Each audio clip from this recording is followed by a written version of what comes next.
Hey everyone, my name is Deli. This past weekend was the Modern Warfare 2 PlayStation Open Beta. I figured I'd drop my thoughts here since it just finished. I hopped onto Twitter to see a lot of people actually not really enjoying it as much as I am, so I dug into it a little bit, and I think that the general consensus is that it's sluggish, anti-run and gun, along with a host of netcode issues and a host of other small glitches, bugs, and weird interactions. I know a lot of people dislike the perk packages, dead silence still not being a perk, footstep audio being levels above everything else in the game, and then lots of gripes about the radar. We'll spend a little bit of time talking about that later in the video, but with that being said, I am wholeheartedly enjoying this game. Initially, the UI UX for the menu is a little convoluted, and I think it needs to be touched up just to be clear. I don't necessarily like how much I'm fumbling around with it, and I think that it could benefit from a little less advertising about the pre-order of the game, and I think it would benefit from displaying the game modes and playlists front and center first. As for the gameplay, I think it's incredibly smooth. I love the audio, even though it's ear-bustingly loud at the moment right now. I have everything set in the game around 40, and then I have my master volume set down to 20 at headphones. And this is still how loud it is. So in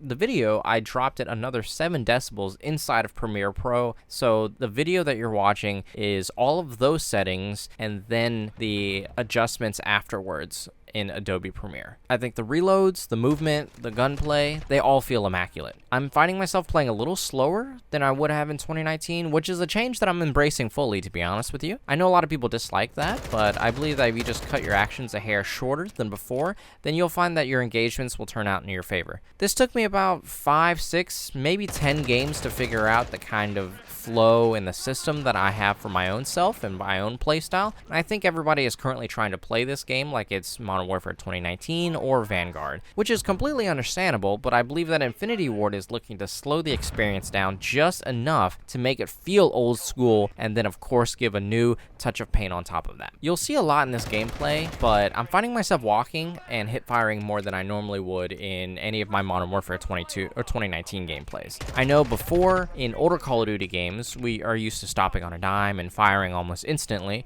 but here in Modern Warfare 2, we have a touch of realism which requires a little bit of pre-planning before we go into combat. I think realistically, a soldier would gain their bearings before they let off some rounds, so sprinting around a corner in this game requires a player to stop, shoulder their weapon, get a grip, and then fire. There's about a quarter-second delay from each animation state than previous entries, and I think this is what everybody seems to be up in arms about. So a lot of the run and gun players now have to stop a little shorter or react a lot faster than before. People who jump, slide cancel, or rely on diving around quarters now have a longer delay before they enter a combat-ready state, and this has been throwing a lot of people off. Reloading is also another contentious thing in the community at the moment right now. Modern Warfare 2 introduces animation continuity, like Battlefield introduced in Battlefield 4. Now, when you reload, you have to wait until your weapon is ready to be fireable again. If you hot swap out of the reload animation and you don't have a round chambered, you'll have to hit the bolt release and finish the animation before entering a combat-ready state. I personally don't mind this at all. I think that it's a good change for the game because it requires me, as a player, to be a little bit more conscious about my engagements. Constantly reloading, like that Call of Duty habit or that first-person shooter habit that we always have, or not taking engagements when I'm emptying the entire magazine and just dumping rounds downrange, especially with those limited magazines that you're carrying around on your body. It kind of adds a layer, personally, of tension and realism to my decision-making that wasn't currently present in the franchise before this. Personally, I like it again, and I don't mind it at all, but please feel free to tell me in the comments why you dislike it. Let's move on to the maps a little bit. I personally really like these maps that are in the beta, and I think that they're leagues better than the Modern Warfare 2019 maps.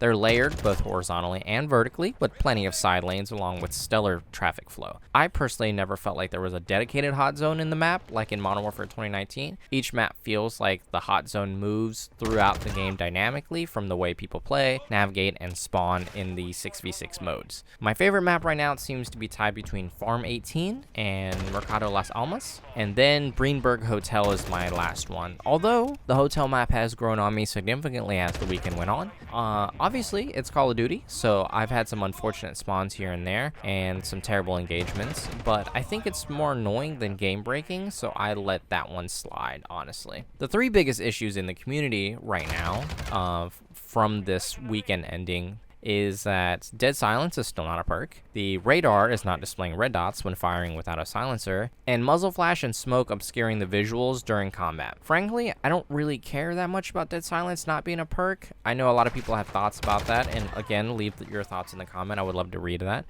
It hasn't been a perk in a few years now, so I'm not going to stress about it. I think that 2019 not having it as a perk kind of just made me get used to it. I'm not really worried about it. I would comment on the footsteps, but I think that's being fixed in the patch like next week, so I'm not really worried about that. I'm sure it'll be tuned and tweaked throughout launch and throughout the game's life cycle, so I'm not gonna comment too much about that. The radar doesn't seem to bother me at all because I played a lot of realism mode when the 2019's Modern Warfare launched, and personally recently I've been playing a lot of hardcore modes, so to me this is a non-factor, but I completely understand the complaints about it. I would highly suggest making red dots show up in a proximity, so that way silencers are still viable for slower paced players, and for aggressive players, moving constantly would give you that adequate risk to reward balance when running around without a silencer. Muzzle flash, though, I will comment on, is also being addressed in a patch, but there's no real reason to complain too much about it. I personally haven't had too many issues, but I've seen a ton of people on the internet have terrible issues